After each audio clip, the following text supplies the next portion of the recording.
الصلاة والسلام علیک یا نبی اللہ وعلی آلک و اصحابک یا نور اللہ۔ عزیزان گرامی، جیسا کہ آپ کے علم میں ہے، گزشتہ سالوں کی طرح اس سال بھی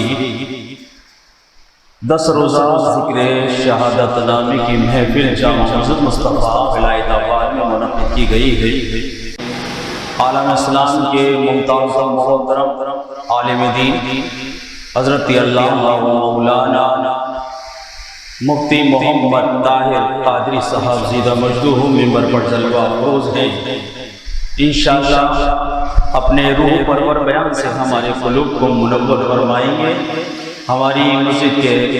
خطیب حضرت علامہ مفتی محمد آصف مدنی ظاہر برکاتہ القدسیہ کے برادر اصغر ہیں، بہت ہی پیاری گفتگو فرماتے ہیں، تو ہمیں امید ہے انشاءاللہ جب آپ کی آواز اہل محلہ کے کانوں میں پڑے گی تو انشاءاللہ جو آپ جامع مسجد مصطفیٰ میں قدم رنجاں ہوں گے اور اس بابرکت محفل میں شریک ہو کر اپنے قلوب کو منور فرمائیں گے۔ اس بابرکت محفل کا آغاز قرآن مجید فرقان حمید سے ہوا جاتا ہے۔ اعوذ باللہ من الشیطان الرجیم،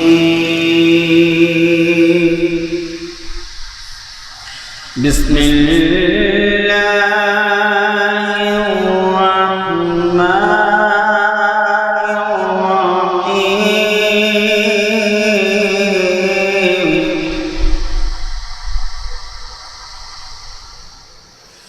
لقد جاءكم رسول من أنفسكم عزيز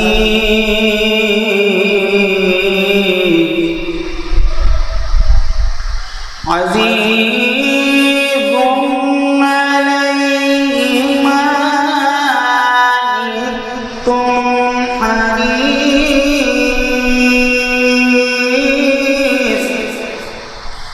حريص عليكم بالمؤمنين رؤوف رحيم۔ وإن تولوا فقل حسبي الله لا إله إلا هو عليه توكلت وهو رب العرش العظيم۔ صدق الله ومولانا العظيم، وصدق رسوله النبي الكريم۔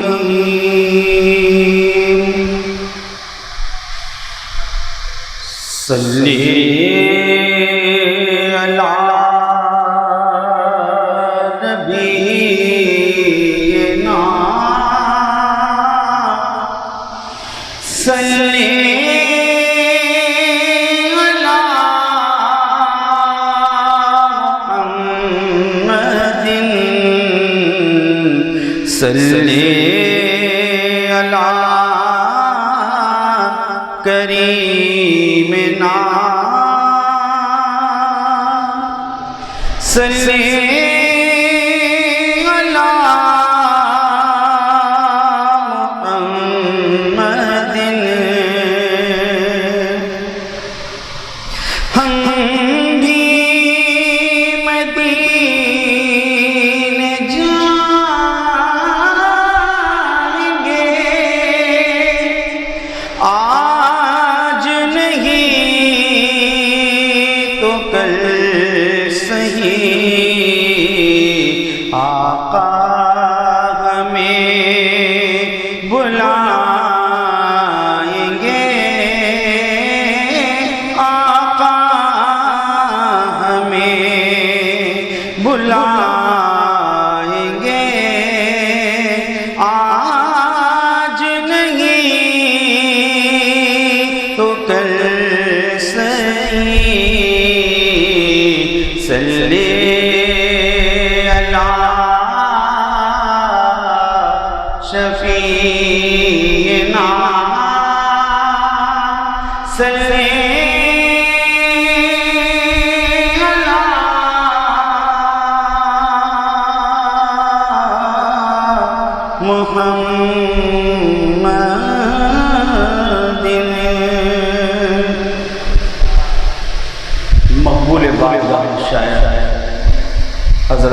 پیر طریقت رہبر شریعت حضرت جامی رحمۃ اللہ تعالی علیہ کا کہ جو سرکار دو عالم صلی اللہ علیہ وسلم کی بارگاہ میں جن کے کلام بھی مقبول ہے، جب کلام مقبول تو وہ بھی آقا کی بارگاہ میں مقبول ہے، اور ایسے بزرگ ہیں کہ جن کو پاک میں کئی مرتبہ حضور صلی اللہ علیہ وسلم نے اپنے دیدار سے مشرف و کرم فرمایا۔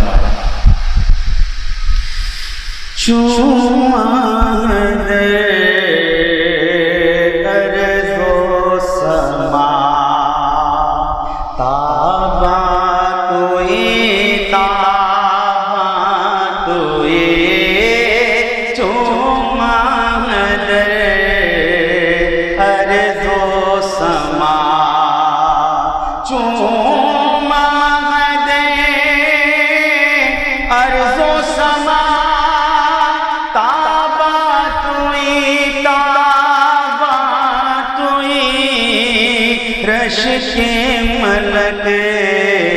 نور خدا، رش کے ملک نور خدا، انسان ہوئے انسان ہوئے چوم در ارض و سما۔ حضور صلی اللہ علیہ وسلم کے چہرے مبارک کا ذکر کر رہے ہیں۔ روشن سی رویت دو جہاں، اکسی رخت خورشید و ماہ، روشن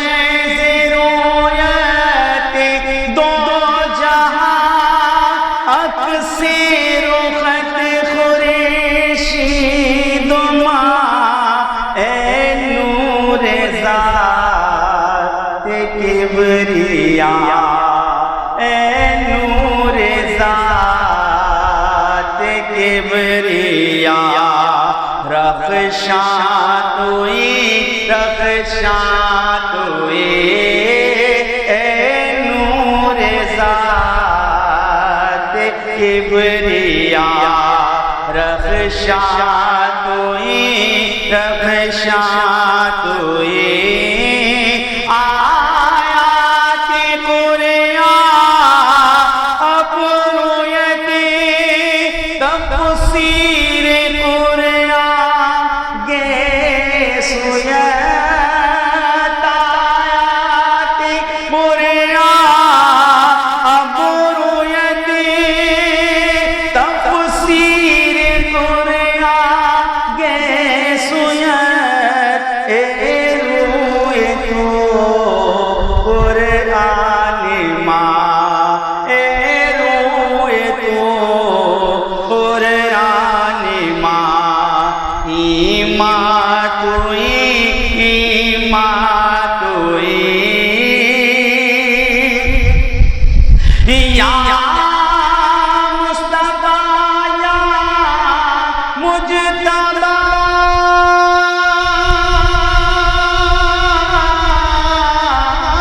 یا مصطفیٰ یا مجتبیٰ، ارحم لنا ارحم لنا، یا مصطفیٰ یا مجتبیٰ، ارحم لنا ارحم لنا، دست ہما بیچارہ را،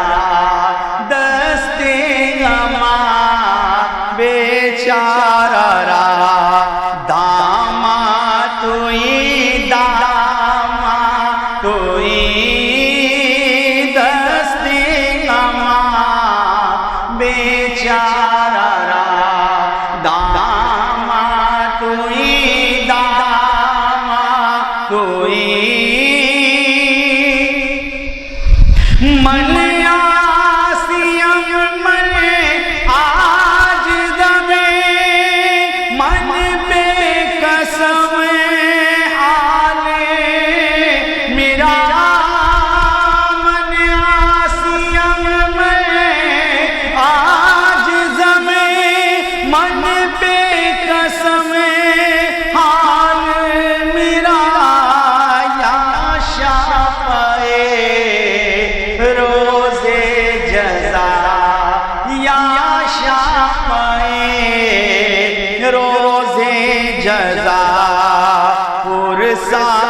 توئی پرسا توئی یا شافعِ روز جزا پرسا توئی پرسا توئی جانی رود از چشم ماں جلوان ماں بہرے خدا جانی رود از چشم ماں جلوان ماں بہرے خدا جانو دل میں ہر دو پیدا جانو دل میں ہر دو پیدا جانا توئی جانا توئی جانو دل میں ہر دو پیدا جانا توئی جانا توئی چوم گئے عرض و سما تابا توئی تابا توئی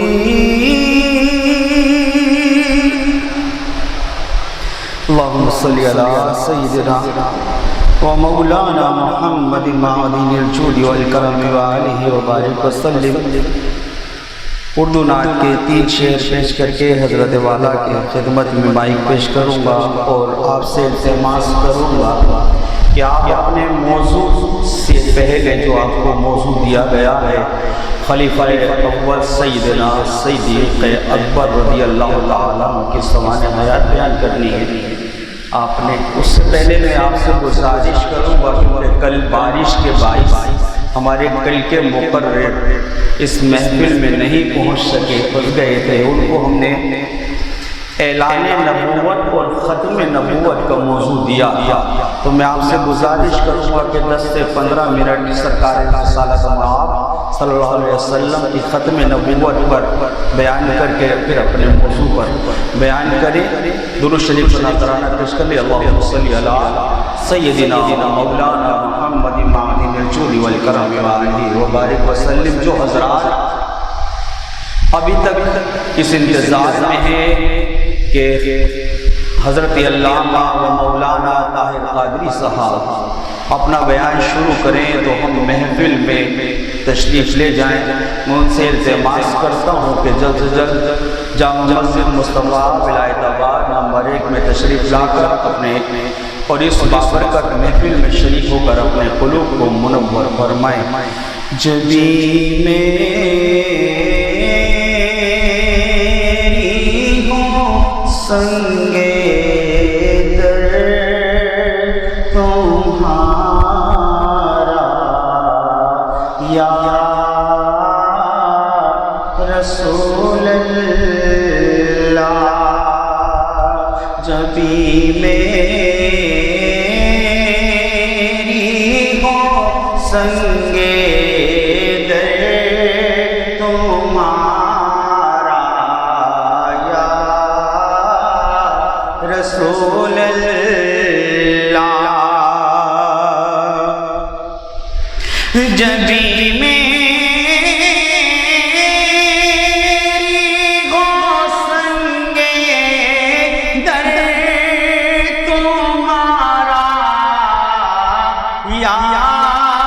رسول اللہ، یہی ہے ایک جینے کا سہارا یا رسول اللہ، یہی ہے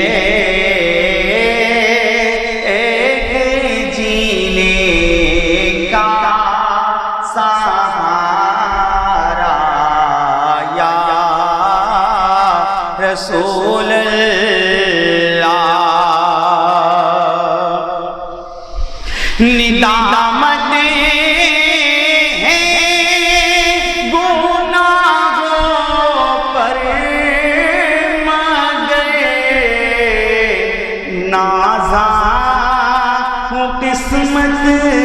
پر ندامت ہے، گناہوں پر مگر نازاں قسمت پر میرے ہاتھوں میں ہے دامن تمہارا یا رسول اللہ، میرے ہاتھوں میں ہے دامن تمہارا یا رسول اللہ، بروزِ حشر میرے اس یقین کی لاج رکھ لینا، بروزِ حشر میرے اس یقین کی لاج رکھ لینا، تمہارا ہوں تمہارا ہوں تمہارا یا رسول اللہ، تمہارا ہوں تمہارا ہوں تمہارا یا رسول اللہ، تیرا دے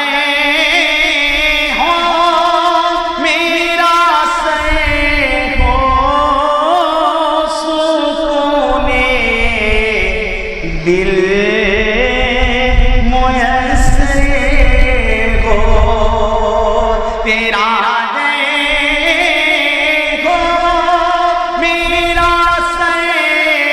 ہو سکون دل میسر ہو، پھرے کب تک یہ انجم مارا مارا یا رسول اللہ، پھرے کب تک یہ آسی مارا مارا یا رسول اللہ، جبی میری ہو سنگے دل تمہارا یا رسول اللہ، نعروں کی گونج میں استقبال کیجیے ہماری جامع مسجد حاضر کے امام خطیب صاحب حضرت علامہ مفتی محمد آصف مدنی دامت برکاتہ القدسیہ کے برادر اصغر حضرت علامہ و مولانا مفتی طاہر قادری صاحب کا اس یقین کے ساتھ کہ جہاں ہو وہیں سے دو صدا سرکار سنتے ہیں، سرے آئینہ سنتے ہیں، پسے دیوار سنتے ہیں، میں صدقے جاؤں ان کی رحمت للعالمین پر، پکارو چاہے جتنی بار وہ ہر بار سنتے ہیں۔ نعرہ تکبیر، نعرہ تکبیر، نعرہ رسالت، نعرہ حیدری، نعرہ غوثیہ، علماء اہل سنت آپ حضرات سے استعمال قریب اجمعین۔ قال اللہ تبارک و تعالی فی القرآن المجید والفرقان الحمید والذین آمنوا وہاجروا وجاہدوا فی سبیل اللہ والذین آووا ونصروا اولئک هم المؤمنون حقا لهم مغفرة ورزق کریم۔ وقال الله تبارك وتعالى في مقام آخر في شأن حبيبه إن الله وملائكته يصلون على النبي يا أيها الذين آمنوا صلوا عليه وسلموا تسليما صلى الله على النبي الأمي وآله صلى الله عليه وسلم صلاة وسلاما عليك يا سيدي يا رسول الله سبحان ربك رب العزة عما يصفون وسلام على المرسلين والحمد لله رب العالمين صدق الله العظيم وصدق رسوله النبي الكريم ونحن على ذلك لمن الشاهدين والشاكرين۔ انشاءاللہ جیسے مجھے موضوع دیا گیا ہے صدیق اکبر رضی اللہ تعالیٰ عنہ کی شان اور فضیلت پر مشتمل چند باتیں آپ کی خدمت میں عرض کرنے کی سعادت حاصل کروں گا، لیکن جیسے ہمارے انوار بھائی نے گزارش کی کہ اس سے پہلے چند کلمات حضور علیہ الصلوۃ والسلام کی ختم نبوت کے حوالے سے آپ کی خدمت میں عرض کر دوں، تو انشاءاللہ اسی سے آغاز کریں گے۔ اور حضرت نے جو میرے بارے میں باتیں کہی ہیں وہ محبت میں کہہ دی ہیں، لیکن میں جو ہے ایک طالب علم ہوں، ایک ادنا سا طالب علم ہوں، اور مفتی آصف صاحب جو میرے بڑے بھائی ہیں میں ان کا شاگرد ہوں اور ایک ادنا سا طالب علم ہوں، تو آپ مجھے اسی حیثیت سے سماعت کیجیے گا۔ ختم نبوت آپ تمام حضرات کے علم میں ہے کہ ایمان کی بنیاد ختم نبوت ہے۔ ضروریات دین کی جو سب سے بڑی ضرورت علماء نے جسے قرار دیا ہے وہ ختم نبوت ہے۔ نبوت نبی کریم علیہ الصلوۃ والسلام کو ہر جہت سے آخری نبی تسلیم کرنا اور آپ کے بعد کسی بھی جہت سے کسی شخص کو نبی نہ ماننا، یہ اسلام کے بنیادی عقائد میں سے ایک عقیدہ ہے۔ اور اگر کوئی شخص ساری زندگی نیک اعمال کرتا رہے، ساری زندگی نمازیں پڑھتا رہے، روزے رکھتا رہے، ساری زندگی لوگوں کا خیال رکھتا رہے، لیکن عقیدہ ختم نبوت کے حوالے سے اگر اس کے دل میں ذرا سا بھی شک و شبہ ہے، ذرا سا بھی، تو یہ سارے نیک اعمال اس کے منہ پر مار دیے جائیں گے، اور میدان محشر میں یہ بدترین لوگوں میں سے ایک شخص ہوگا۔ سب سے زیادہ بدترین عذاب یہ جو دعوی نبوت کرنے والے ہیں اور حضور علیہ الصلوۃ والسلام کے بعد کسی کو معاذ اللہ کسی جہت سے بھی نبی تسلیم کرنے والے ہیں، ان کو سب سے بدترین جگہ پر رکھا جائے۔ اور اللہ تبارک و تعالیٰ نے حضور کریم صلی اللہ علیہ وسلم کی ختم نبوت کا واضح اعلان قرآن مجید میں ارشاد فرما دی۔ اللہ تعالیٰ ارشاد فرماتا ہے ما کان محمد ابا احد من رجالکم ولکن رسول اللہ وخاتم النبیین، کہ یہ محمد صلی اللہ علیہ وسلم تم میں سے کسی کے والد نہیں ہیں، ولکن رسول اللہ،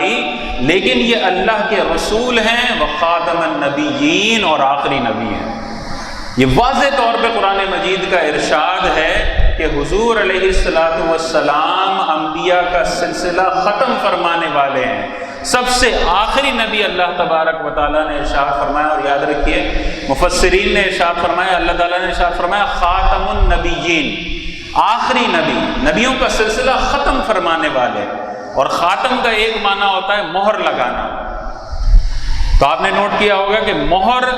خط کے سب سے آخری حصے میں لگائی جاتی ہے، کتاب کے سب سے آخری حصے میں مہر لگائی جاتی ہے۔ اللہ تعالیٰ نے واضح طور پہ فرما دیا کہ انبیاء کا سلسلہ چل رہا تھا اور اس پہ مہر جناب سیدنا محمد رسول اللہ صلی اللہ علیہ وسلم نے لگا دی۔ اب آپ علیہ الصلوۃ والسلام کے بعد کسی بھی جہت سے کوئی نبی نہیں آ سکتا۔ بعض اوقات یہ وسوسہ ڈالنے کی کوشش کی جاتی ہے کہ جو حضور علیہ الصلوۃ والسلام کے بعد معاذ اللہ نبی آئے ہیں یہ ذلی نبی ہیں، معاذ اللہ بروزی نبی ہیں، معاذ اللہ نئی شریعت لے کر نہیں آئے بلکہ اسی شریعت پر عمل کریں گے، لیکن اللہ سے براہ راست وحی ان پر اترتی ہے۔ یہ سارے وساوس ہیں، یہ سارے چور دروازے ہیں جو نبوت کے لیے ان بدبختوں نے کھولے ہوئے ہیں۔ اللہ تبارک و تعالیٰ نے نبوت کے سارے دروازے حضور علیہ الصلوۃ والسلام پر ختم کر دیے اور ارشاد فرمایا وَلَٰكِن رسول اللہ وخاتم النبیین، اور یہ نبی اللہ کے رسول ہیں اور خاتم النبیین ہیں۔ بس یہ آمنا صدقنا ہے، یہ سرٹیفکیٹ ہے جو اللہ تبارک و تعالیٰ نے آج سے 1400 سال پہلے ہمارے نبی کریم علیہ الصلوۃ والسلام کو عطا فرما دیا، اور یہ ایمان کی بنیاد ہے، اساس ہے، بنیادی عقیدہ ہے۔ انسان ساری زندگی نیک اعمال کرتے رہے، عقیدہ ختم نبوت کے حوالے سے اس کے دل میں ذرا سا بھی کجی کمی ہے تو ہمیشہ ہمیشہ جہنم میں جلے گا، دنیا میں بھی ذلیل و رسوا ہوگا اور آخرت میں بھی اس کا ٹھکانہ جہنم ہے۔ اس حوالے سے ایک حدیث پاک ذکر کر کے اپنے موضوع پر آؤں گا۔ حضور علیہ الصلوۃ والسلام نے حضرت عمر رضی اللہ تعالیٰ عنہ کی فضیلت بیان کرتے ہوئے ارشاد فرمایا لو کان بعدی نبی لکان عمر۔ حضور علیہ الصلوۃ والسلام ارشاد فرماتے ہیں کہ اگر میرے بعد کوئی نبی ہوتا تو وہ حضرت عمر رضی اللہ تعالیٰ عنہ ہوتا۔ میرے بعد کوئی نبی ہوتا تو حضرت عمر رضی اللہ تعالیٰ عنہ ہوتے، ولا نبی یا بعدی، لیکن میرے بعد کوئی نبی نہیں ہے۔ یعنی حضرت عمر رضی اللہ تعالیٰ عنہ کی یہاں پر یہ فضیلت نظر آتی ہے کہ اگر حضور علیہ الصلوۃ والسلام کے بعد نبوت ملنی ہوتی تو حضرت عمر رضی اللہ تعالیٰ عنہ سب سے زیادہ حقدار تھے کہ وہ نبی بنتے، کہ حضور علیہ الصلوۃ والسلام نے ارشاد فرمایا کہ ان میں یہ صلاحیت ہے، ان کا تقوی پرہیزگاری اتنی بلند ہے، یہ حقدار ہیں کہ اگر میرے بعد نبوت کا سلسلہ بفرض محال ہوتا کلا تو حضرت عمر کی یہ شان ہے کہ وہ نبی ہوتے، لیکن حضرت عمر بھی نبی نہیں ہے، لا نبی یا بعدی، میرے بعد کوئی نبی نہیں ہے۔ تو یہ ہم سب کے لیے ایک اشارہ ہے کہ حضرت عمر جن کی رائے پر اللہ تبارک و تعالیٰ نے قرآن مجید نازل فرمایا، ایک صحابہ کی رائے ہوتی تھی، ایک حضرت عمر کی رائے ہوتی تھی، اللہ تبارک و تعالیٰ حضرت عمر کی رائے کے مطابق فیصلہ فرما کے قرآن میں آیات نازل فرماتا تھا۔ یہ عظیم مرتبہ حضرت عمر فاروق کو ملا ہے، لیکن حضور علیہ السلام فرما رہے ہیں کہ اتنے جلیل القدر صحابی ہونے کے باوجود وہ نبی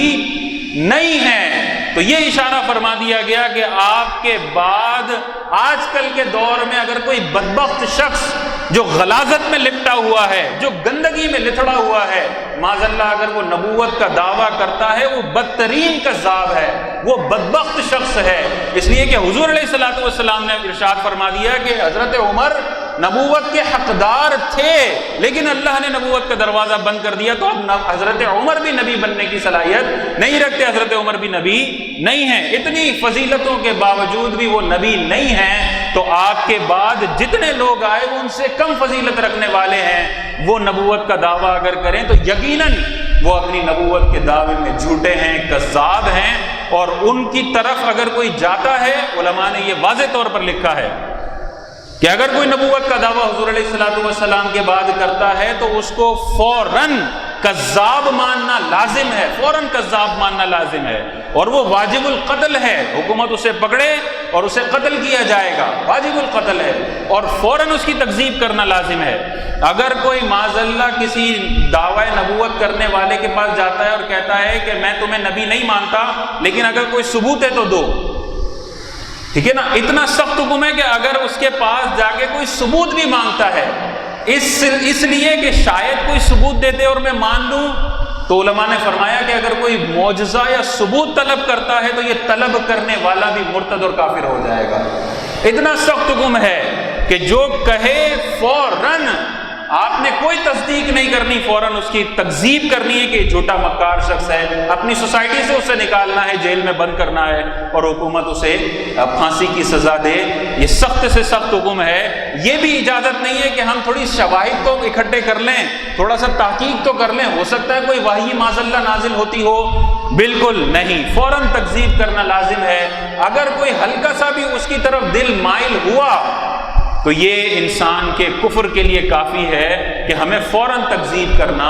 لازم ہے۔ اللہ تبارک و تعالیٰ سے دعا ہے کہ مرتے دم تک ہمیں حضور علیہ الصلوۃ والسلام کو آخری نبی مانتے ہوئے موت عطا فرمائے۔ اور ان بدبختوں ملعونوں سے ہمیں نجات عطا فرمائے اور ان سے شدید نفرت ہمیں عطا فرمائے۔ اللہ تبارک و تعالی ہمیں عقیدہ ختم نبوت پر ہمیشہ ثابت قدم فرمائے۔ اللہ اکبر یا رسول یا یہ ختم نبوت کے حوالے سے چند ضروری باتیں آپ کی خدمت میں عرض کی۔ اگر یہ موضوع ہوتا تو کافی لمبی بات اس پر ہو سکتی تھی، لیکن اصل موضوع جناب سیدنا صدیق اکبر رضی اللہ تعالیٰ عنہ کی شان اور فضیلت کے حوالے سے آج مجھے بیان کرنا ہے۔ انشاءاللہ آپ کی فضیلت کے حوالے سے جن باتیں عرض کرنے کی سعادت حاصل کروں گا۔ یاد رکھیے حضرت ابوبکر صدیق رضی اللہ تعالیٰ عنہ آپ جمعے کے خطبے میں اکثر سنتے ہوں گے افضل البشر بعد الانبیاء بالتحقیق امیر المؤمنین ابی بکر الصدیق۔ یہ اکثر آپ سنتے ہوں گے، بلکہ اکثر کو تو یاد بھی ہو گیا ہوگا۔ یہ کیا ہے؟ افضل البشر بعد الانبیاء بالتحقیق، بشر میں سب سے زیادہ افضل ترین ہے انبیاء کے بعد۔ انبیاء اور رسل کے بعد کائنات میں جتنے بھی انسان ہیں سب سے اعلیٰ مرتبے پر جو فائز ہیں وہ حضرت ابوبکر صدیق رضی اللہ تعالیٰ عنہ کی ذات بالا صفات ہے۔ سب سے زیادہ افضل، انبیاء سے افضل نہیں کہ اگر کوئی ابوبکر صدیق رضی اللہ تعالیٰ عنہ کی محبت میں معاذ اللہ اس قدر آگے بڑھ جائے کہ نبیوں سے افضل قرار دے دے، یہ غلط ہے۔ درست عقیدہ کیا ہے کہ انبیاء اور رسل کے بعد کائنات میں جتنے انسان ہیں، جتنے بشر ہیں، سب میں نمبر 1 جو پوزیشن حاصل ہے وہ حضرت ابوبکر صدیق رضی اللہ تعالیٰ عنہ کو حاصل ہے۔ آپ کا جو اصل نام ہے وہ عبداللہ ہے، اصل نام عبداللہ اللہ کا بندہ ہے، اور آپ کی کنیت ہے ابو بکر، ٹھیک ہے؟ آپ کا اصل نام ابو بکر نہیں، اصل نام عبداللہ ہے اور کنیت ہے ابو بکر، اور بعد میں پھر یہ کنیت ہی مشہور ہو گئی اور ہم حضرت عبداللہ کو حضرت ابو بکر صدیق کے نام سے جاننے لگے۔ تو یہ ابو بکر، بکر کا معنی علماء نے اونٹ بھی کیا ہے کہ اونٹ بکر کا معنی ہوتا ہے، اور ابو کا معنی ہوتا ہے والے، ابو بکر اونٹ والے، تو اونٹ رکھتے تھے، اونٹ سے شغف رکھتے تھے، تو اس اعتبار سے ابو بکر آپ کی کنیت بنی اور آپ کو ابو بکر کے نام سے جانا جانے لگا۔ لیکن اس کے علاوہ ایک اور بکر کا معنی علماء ارشاد فرماتے ہیں کہ بکر کا معنی ہوتا ہے اولیت، پہلے ہونا، سب سے پہلے ہونا، اس کو بکر کہتے ہیں، اولیت۔ اور ابو بکر مطلب سب چیزوں میں پہلے ہونے والی شخصیت، ہر چیز میں اپنے آپ کو اسلام کے لیے سب سے پہلے پیش کرنے والی جو شخصیت ہیں وہ جناب سیدنا صدیق اکبر رضی اللہ تعالیٰ عنہ ہیں، اور اس نسبت سے آپ کو ابو بکر کہا جاتا ہے۔ دیکھیں اسلام لانے کا جب معاملہ آیا، حضور علیہ الصلوۃ والسلام نے جب اعلان نبوت فرمایا، نبی ہونے کا اعلان کیا، تو سب سے پہلے مردوں میں جو اسلام قبول کرنے والی شخصیت تھی وہ حضرت جناب صدیق اکبر رضی اللہ تعالیٰ عنہ۔ کوئی دلیل طلب نہیں کی، کوئی ثبوت طلب نہیں کیا، بس حضور علیہ الصلوۃ والسلام نے ارشاد فرمایا میں اللہ کا نبی ہوں، سب سے پہلے ابوبکر صدیق رضی اللہ تعالیٰ عنہ نے تصدیق جنہوں نے کی اور ایمان لائے، تو سب سے پہلے ایمان لانے میں حضرت ابوبکر صدیق۔ اسی طرح حضور علیہ الصلوۃ والسلام کو جب بھی کسی کی مدد طلب ہوتی، مدد درکار ہوتی، حضرت ابوبکر صدیق رضی اللہ تعالیٰ عنہ سب سے پہلے تشریف فرما ہوتے۔ صدقے کی ضرورت ہوتی، سب سے پہلے حضور علیہ الصلوۃ والسلام کے پاس حضرت ابوبکر صدیق رضی اللہ تعالیٰ عنہ تشریف فرما ہوتے۔ اور یہ بھی یاد رکھیں کہ حضور علیہ الصلوۃ والسلام کی زندگی میں، کی حیات ظاہری میں جو مصلی نبوت پر سب سے زیادہ نمازیں پڑھانے کا شرف حاصل ہے وہ بھی حضرت ابوبکر صدیق کو حاصل ہے رضی اللہ عنہ، سب سے زیادہ، کہ حضور علیہ الصلوۃ والسلام کی حیات ظاہری ہے، آپ موجود ہیں، آپ جسمانی اعتبار سے سامنے موجود ہیں، لیکن علیل تھے تو حضرت عائشہ صدیقہ رضی اللہ تعالیٰ عنہ سے ارشاد فرمایا کہ ابو بکر کو کہو کہ مسلمانوں کو نماز پڑھائے۔ حالانکہ دیگر جلیل القدر صحابہ موجود ہیں، عشرہ مبشرہ موجود ہیں، حضرت عمر فاروق موجود ہیں، لیکن اولیت کس کو ملی؟ فرمایا کہ ابو بکر کو کہو کہ جو ہے مسلمانوں کو نماز پڑھنا۔ حضرت عائشہ صدیقہ رضی اللہ تعالیٰ عنہ نے دوبارہ پوچھا کسے؟ یہ اس لیے کہ بعد میں لوگ ہو سکتا ہے کہہ سکتے ہیں کہ ایسے ہی نام لے لیا ہوگا، سب سے پہلے نام ابو بکر کا آ گیا ہوگا، دوسرے کا ذکر کرتے تو انہیں نماز کے لیے کہتے تھے، لیکن ابو بکر کا ذکر پہلے آ گیا تو کر دیا۔ نہیں، حضرت عائشہ صدیقہ رضی اللہ تعالی عنہا نے 3 دفعہ پوچھا کسے نماز کے لیے بھیجنا ہے، تینوں دفعہ حضور علیہ الصلوۃ والسلام نے ارشاد فرمایا ابو بکر کو کہو کہ وہ مسلمانوں کو نماز پڑھا دو۔ یہ واضح اشارہ ہے کہ حضور علیہ الصلوۃ والسلام نے ایسے ہی نام نہیں لیا، بلکہ قصد کے ساتھ تمام صحابہ پر حضرت ابو بکر صدیق رضی اللہ تعالیٰ عنہ کو فضیلت عطا فرمائی۔ اسی لیے ہم کہتے ہیں کہ افضل البشر بعد الانبیاء بالتحقیق، کہ نماز سب سے عظیم عبادت ہے۔ سارے معاملات اپنی جگہ، لیکن اللہ تبارک و تعالیٰ کی سب سے بڑی جو عبادت ہے وہ نماز ہے، اور اس کی امامت کے لیے حضور علیہ الصلوۃ والسلام نے اپنی ظاہری زندگی میں جس کو سب سے زیادہ ترجیح دی وہ حضرت ابوبکر صدیق رضی اللہ تعالیٰ عنہ۔ اور یاد رکھیے یہ شرعی قاعدہ ہے کہ جو علم اور عمل میں سب سے زیادہ افضل ہوتا ہے اسے ہی امامت کا حق حاصل ہوتا ہے۔ سب سے زیادہ جو افضل شخص ہوتا ہے وہی امام بن سکتا ہے۔ تو حضور علیہ الصلوۃ والسلام کا حضرت ابوبکر صدیق رضی اللہ تعالی عنہ کا انتخاب اس بات کی طرف اشارہ ہے کہ تمام صحابہ ہمارے سروں کے تاج ہیں، ان کا مقام و مرتبہ اپنی جگہ، لیکن اولیت حضرت ابوبکر صدیق رضی اللہ تعالی عنہ کو حاصل ہے۔ تو اس نسبت سے ہم حضرت ابوبکر کو ابو بکر کہتے ہیں۔ اور آپ کے جو القابات ہیں یاد رکھیے، حضرت ابوبکر صدیق رضی اللہ تعالیٰ عنہ کے 2 لقب بڑے مشہور ہیں، ایک ہے عتیق اور ایک ہے صدیق۔ ہم کہتے ہیں نا ابوبکر صدیق رضی اللہ تعالیٰ عنہ، یہ صدیق آپ کا لقب ہے، اسی طرح عتیق بھی آپ کا لقب ہے۔ عتیق کہتے ہیں آزاد کو، آزاد شخص جو ہوتا ہے عتیق۔ پہلے کے دور میں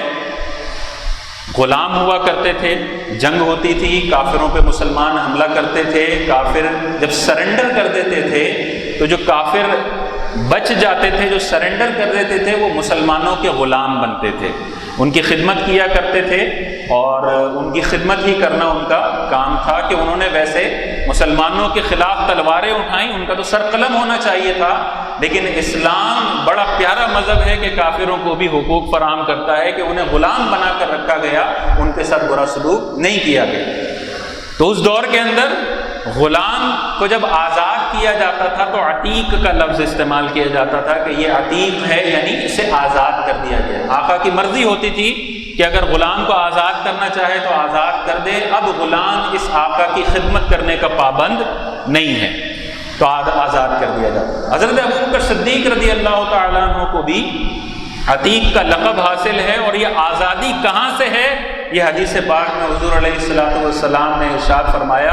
آقا علیہ الصلوۃ والسلام ارشاد فرماتے ہیں کہ ایک دفعہ حضرت ابوبکر صدیق رضی اللہ تعالیٰ عنہ کو حضور علیہ الصلوۃ والسلام نے دیکھا، اور آپ کو دیکھ کر آقا علیہ الصلوۃ والسلام نے ارشاد فرمایا انت عتیق اللہ من النار، کہ اے صدیق، اے ابوبکر صدیق، اللہ کی طرف سے تو جہنم کی آگ سے آزاد ہے۔ یہ عتیق کا جو لقب ہے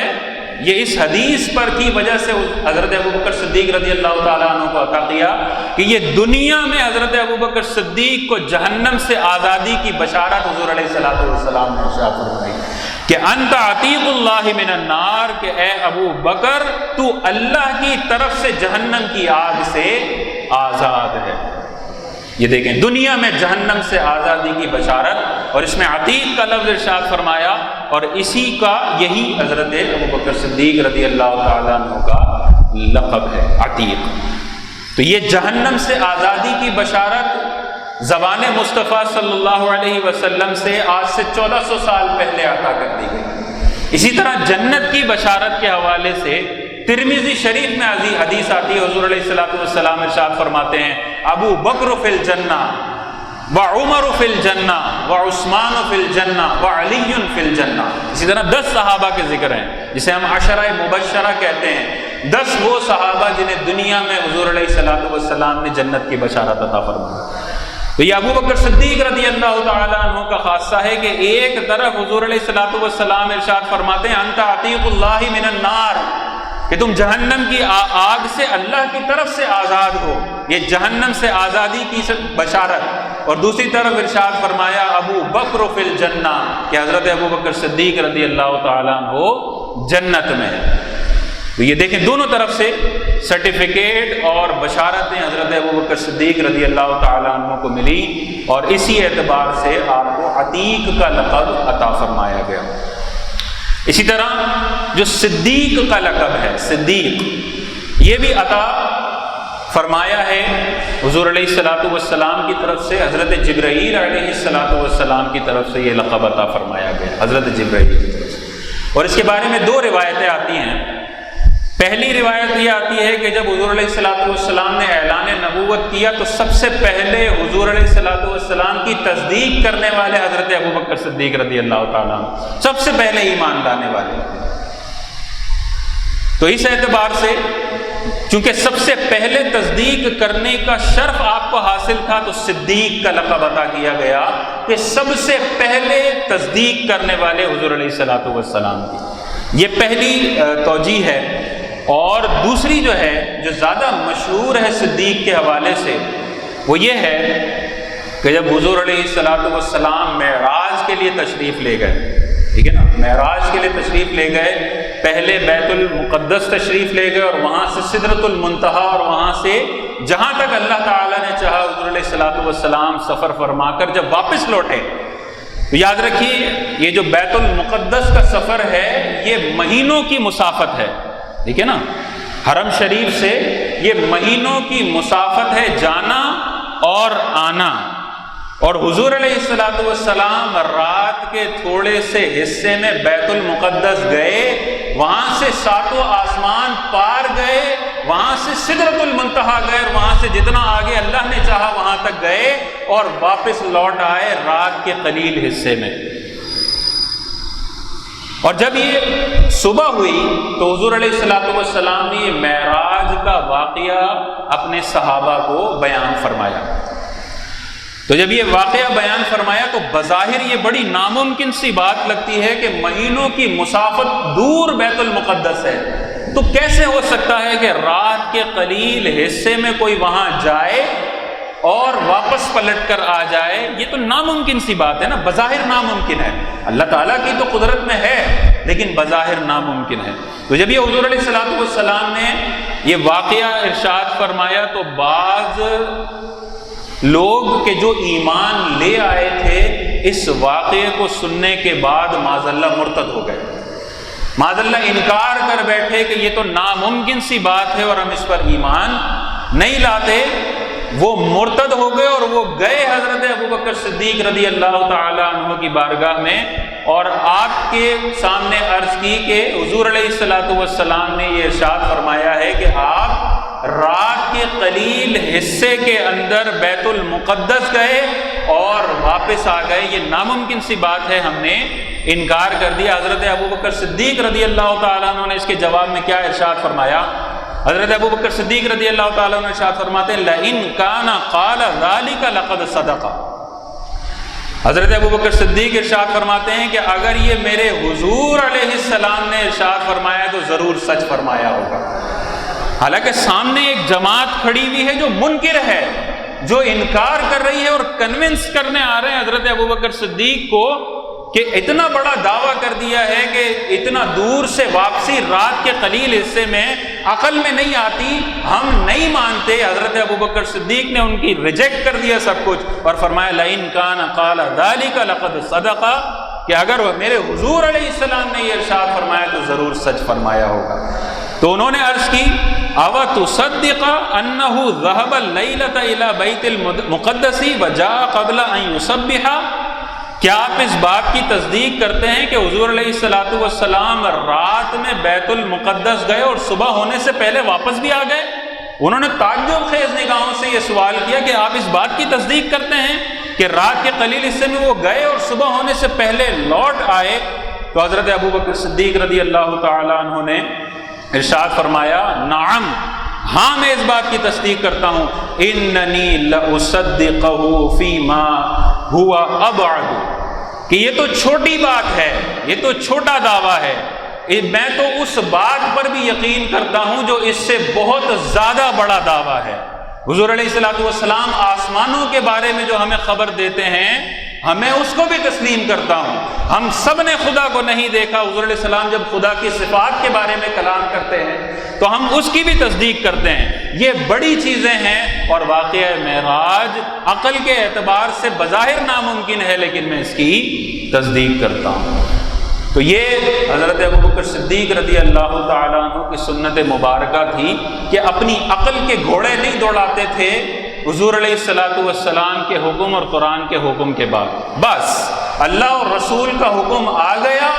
آمنا صدقنا، اور اس کے بعد زبان اعتراض دراز کی کوئی گنجائش نہیں ہے۔ یہ ہمارے لیے سبق سیکھنے کی بات ہے کہ بعض اوقات ہمارے سامنے اللہ اور رسول کا کوئی حکم آتا ہے اور ہماری عقل میں نہیں آ رہا ہوتا تو ہم اس کے خلاف زبان اعتراض دراز کر دیتے ہیں۔ یہ وراثت میں عورتوں کے لیے آدھا حصہ ہے، مردوں کے لیے ڈبل ہے۔ یار یہ تو غلط بات ہے۔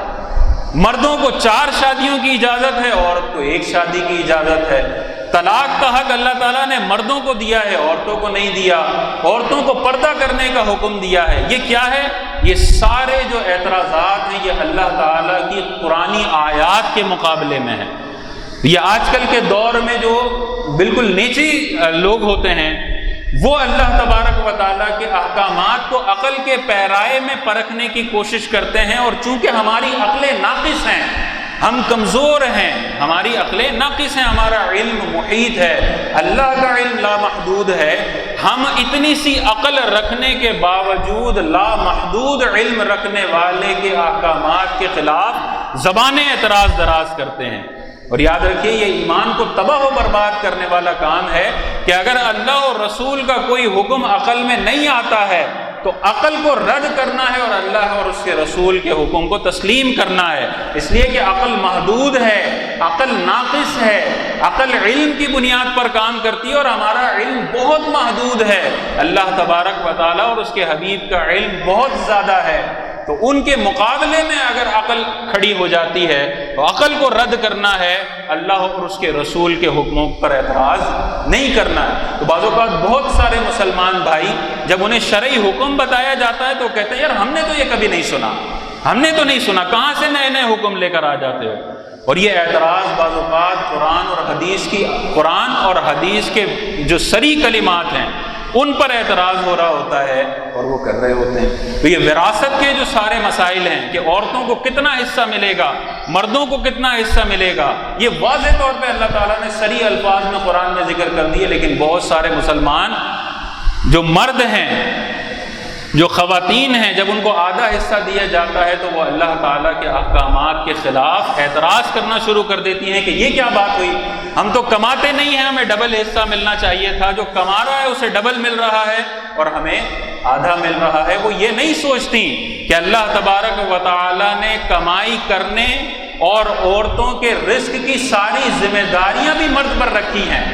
ہے نا۔ مرد یہ اعتراض نہیں کرتا کہ عورتوں پر ذمہ داریاں نہیں ہیں، بلکہ عورتوں کا رزق اگر وہ شادی شدہ ہے تو شوہر پر ہے اور اگر کنواری ہے تو والد پر ہے۔ تو مرد پر اللہ تعالیٰ نے زیادہ ذمہ داریاں رکھی ہیں، لیکن مال ملنے کی جب باری آتی ہے عورت کو آدھا مل رہا ہوتا ہے تو وہ اس بات کی پرواہ نہیں کرتی کہ اللہ نے قرآن میں کیا ارشاد فرمایا ہے۔ نوٹ کم مل رہے ہوتے ہیں تو قرآن کے خلاف اعتراض کرنے میں بھی ذرا سے جھجک محسوس نہیں کرتے۔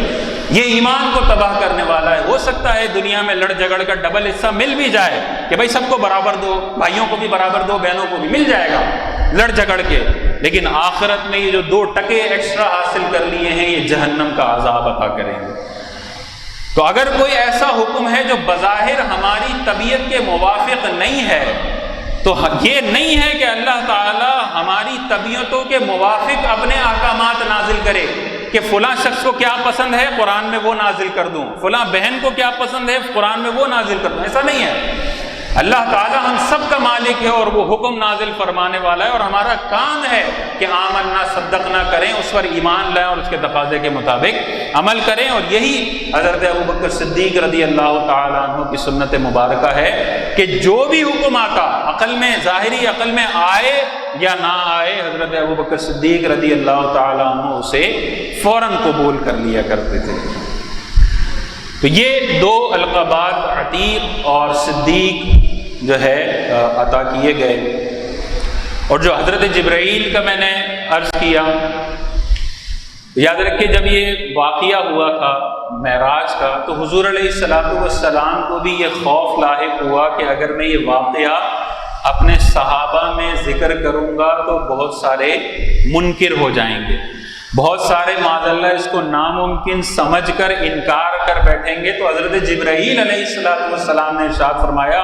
یصدقک ابو بکر وہو الصدیق، کہ اے حبیب کریم علیہ السلام آپ پریشان نہ ہوں، ابو بکر صدیق ہیں جو آپ کی تصدیق کریں گے، وہو الصدیق، اور وہ صدیق ہیں۔ یہی صدیق کے لقب کی حقیقت ہے کہ حضرت جبرائیل علیہ السلام کی طرف سے یہ لقب عطا کیا گیا۔ اور جبرائیل علیہ السلام اللہ تعالیٰ کے حکم کے بغیر کچھ نہیں کرتے، فرشتے ہیں نا، فرشتے وہی کرتے ہیں جو اللہ تعالیٰ کا حکم ہوتا ہے۔ یہاں پر جبرائیل کا قول حقیقتاً اللہ تبارک و تعالیٰ کا قول ہے کہ یہ اللہ تبارک و تعالیٰ کی طرف سے لقب عطا کیا گیا۔ حضور علیہ السلام کی جو محبت ہے حضرت ابو بکر صدیق رضی اللہ تعالیٰ عنہ سے، اس پر میں ایک حدیث پاک آپ کی خدمت میں عرض کروں گا، اور یہ حدیث پاک متفق علیہ حدیث ہے۔ متفق علیہ اس حدیث کو کہتے ہیں کہ جسے امام بخاری نے اپنی بخاری میں بھی درج کیا ہو اور امام مسلم نے بھی اپنی مسلم شریف میں درج کیا ہو۔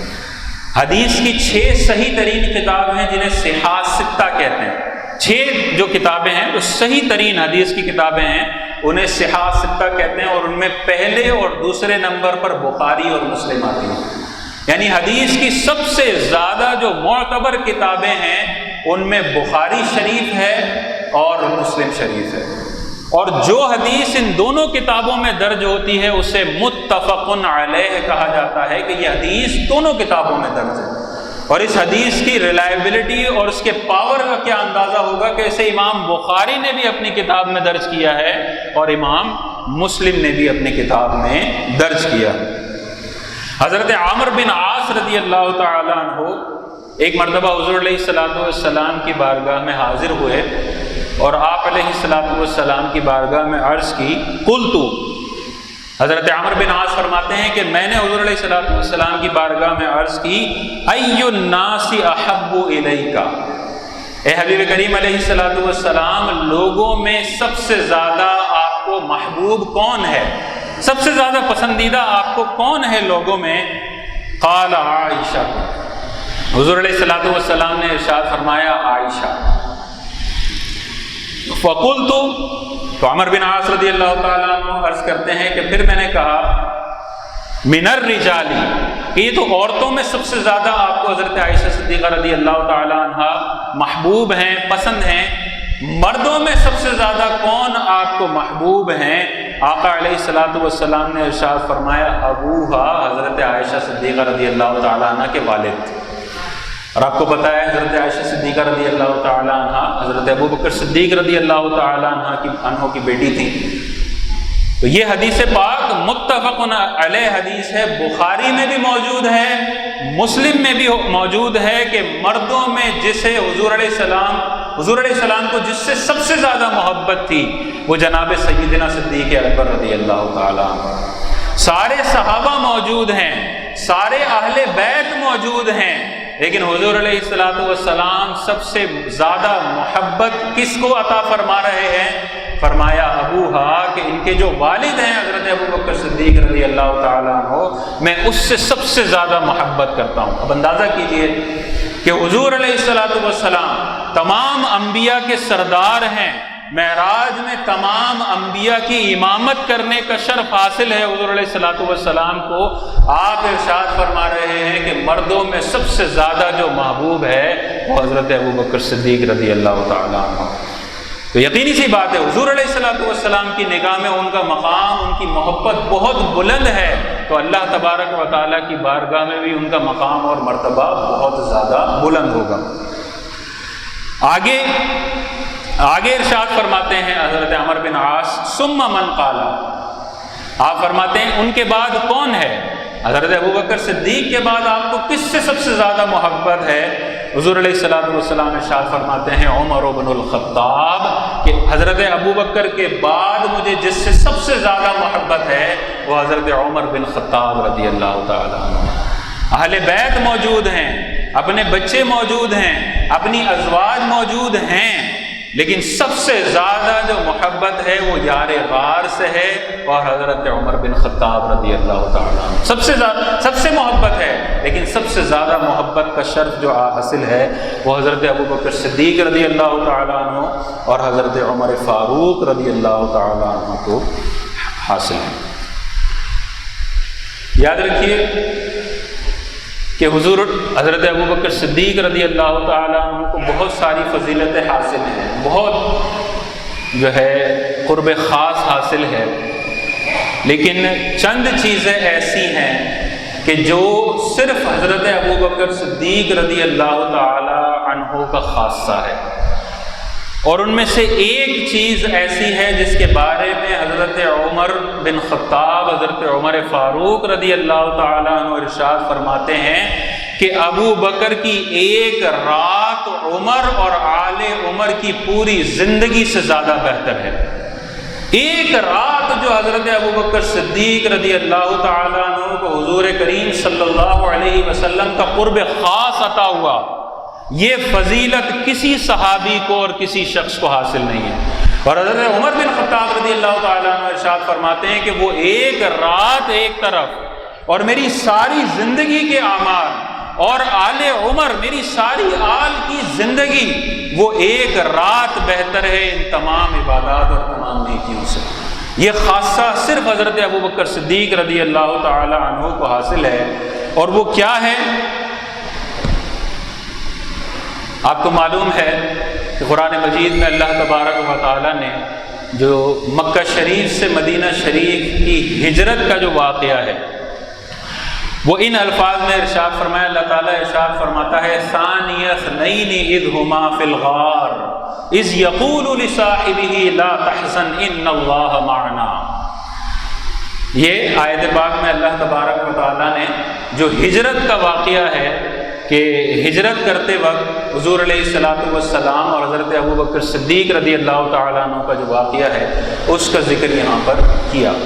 اور اس آیت پاک کے شان نزول میں یہ آتا ہے کہ حضرت حضور علیہ الصلوۃ والسلام نے جب ہجرت کا ارادہ فرمایا،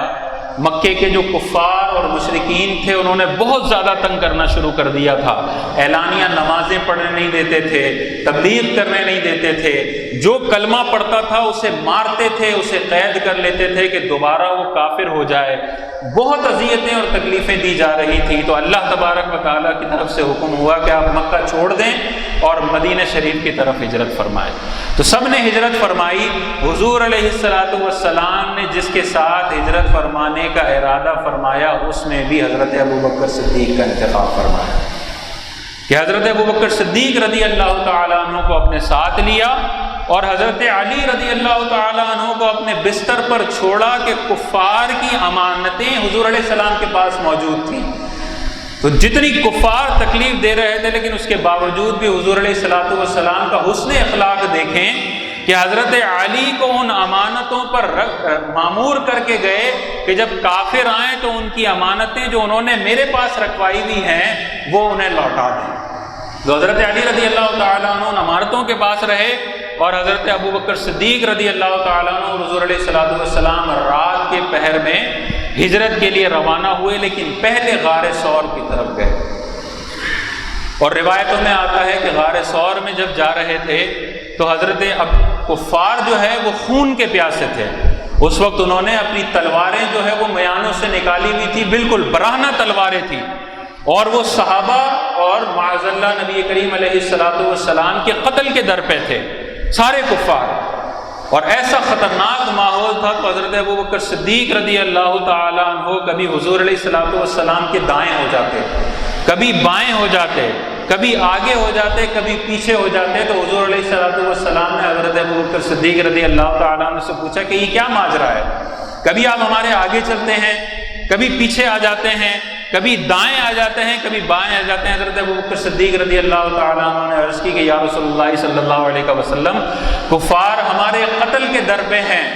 اور مجھے خوف ہے، جب مجھے خوف ہوتا ہے کہ کہیں آگے سے حملہ نہ کر دیں تو میں آگے آ جاتا ہوں کہ پہلے حملہ مجھ پہ ہو جائے۔ جب مجھے یہ خوف ہوتا ہے کہ کفار پیچھے سے آ رہے ہوں گے تو میں پیچھے آ جاتا ہوں کہ پہلا حملہ مجھ پہ ہو، پہلے میں شہید ہوں، آپ کو کچھ نہ ہو۔ جب مجھے یہ خیال آتا ہے کہ دائنے سے کفار حملہ کر سکتے ہیں تو میں دائنے ہو جاؤں اور پہلے میں شہادت کا جام پی لوں اور آپ کو کچھ نہ ہو جائے۔ جب بائنے میں آتا ہوں تو مجھے خوف ہوتا ہے بائیں سے کفار آ جائیں گے اور میں پہلے حملے کو قبول کروں اور آپ کو کچھ بھی نہ ہو۔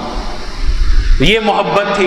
حضور علیہ الصلوۃ والسلام سے حضرت ابوبکر صدیق رضی اللہ تعالی عنہ کی، کہ اپنی جان کی ذرہ برابر پرواہ نہیں ہے۔ کافر خون کے پیاسے ہیں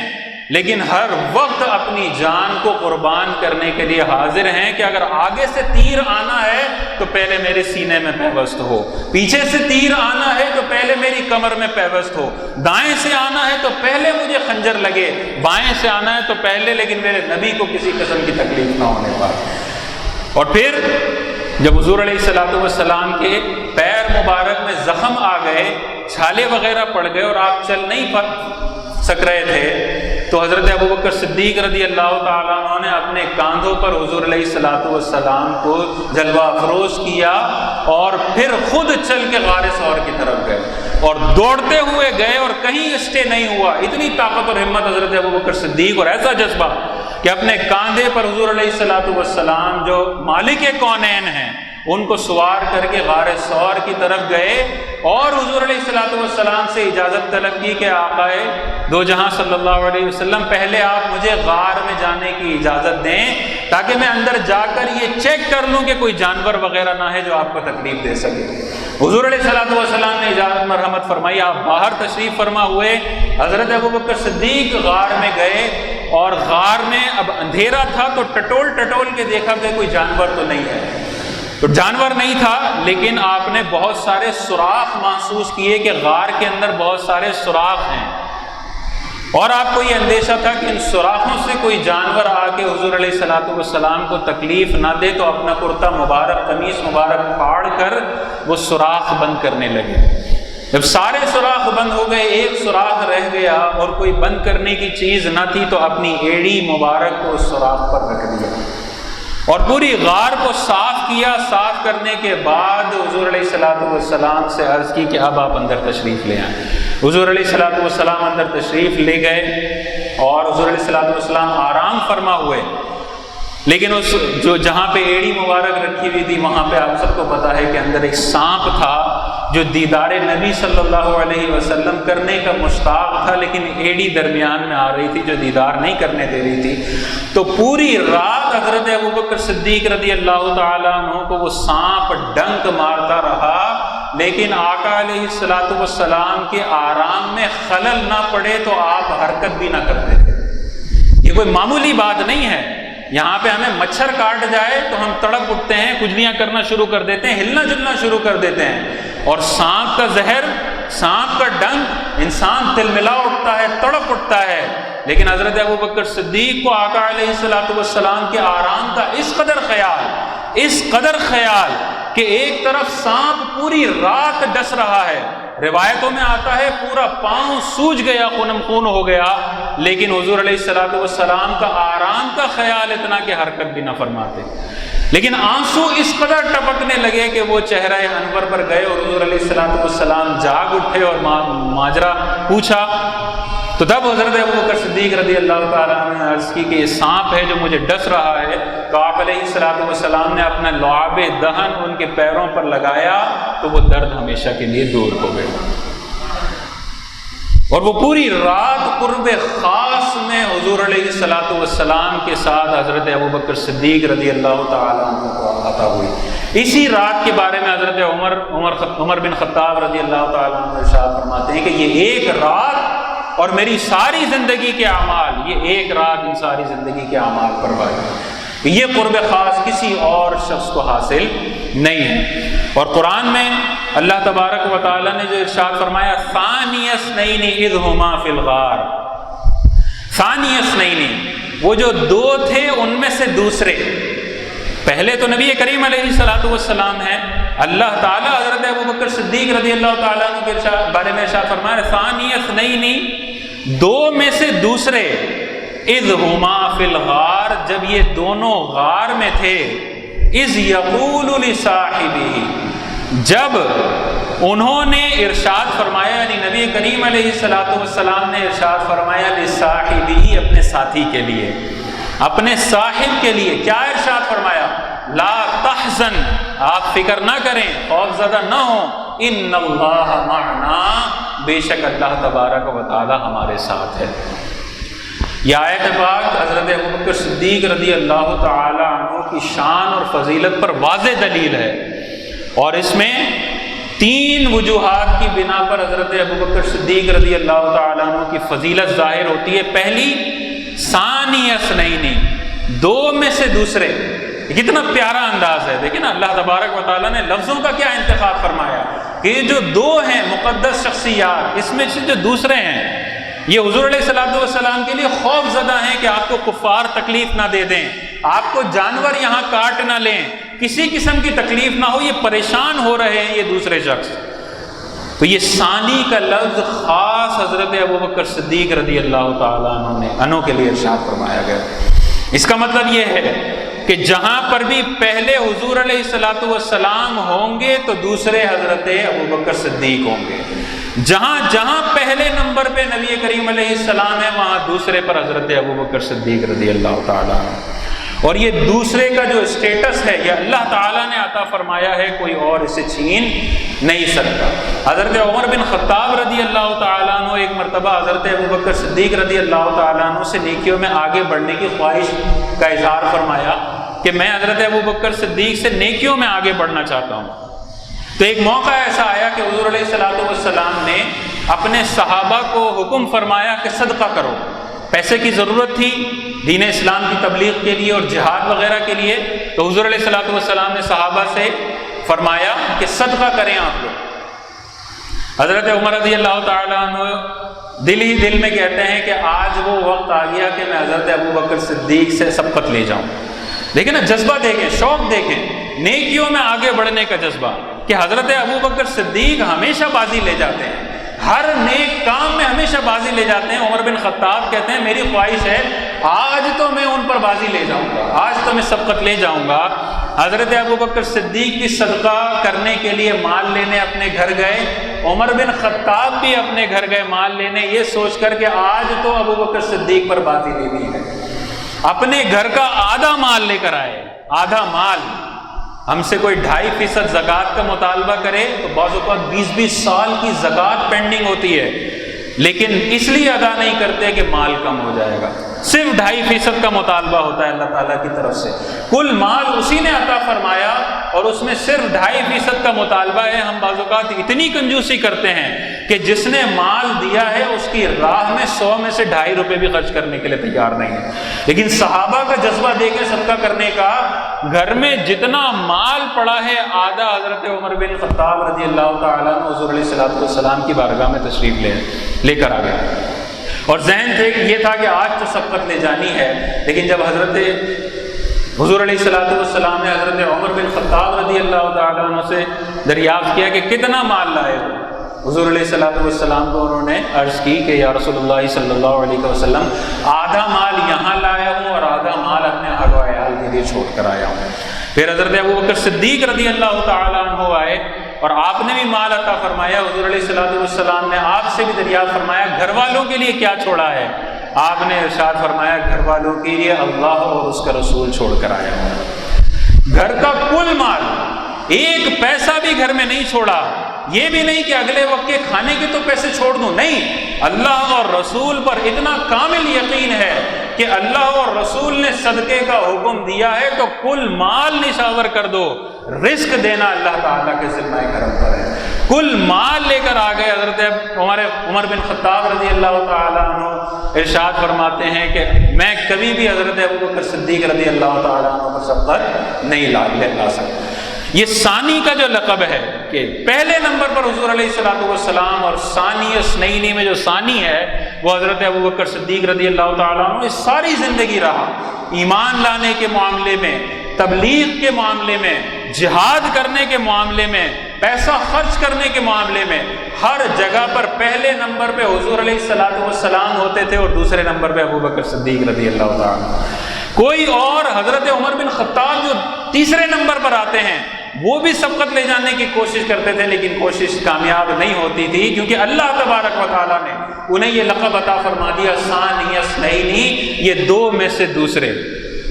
تو اس آیت پاک میں پہلی یہ فضیلت حضرت ابوبکر صدیق رضی اللہ تعالیٰ عنہ کی آئی کہ ثانی اثنین، دو میں سے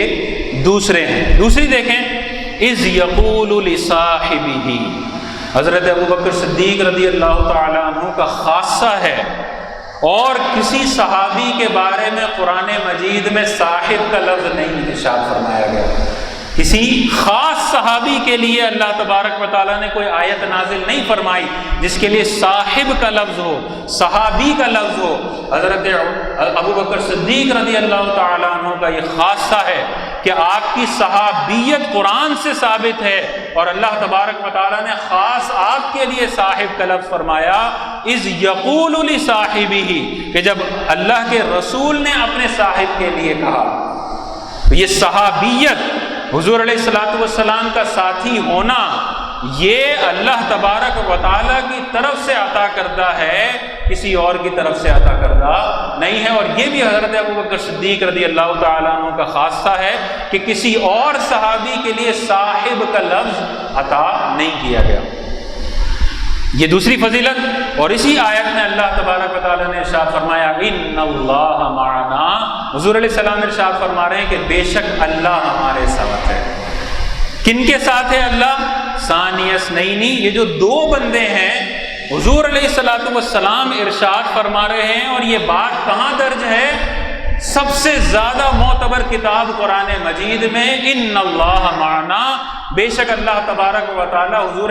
کریم صلی اللہ علیہ وسلم کے ساتھ بھی ہے، اور حضرت ابوبکر صدیق رضی اللہ تعالیٰ عنہ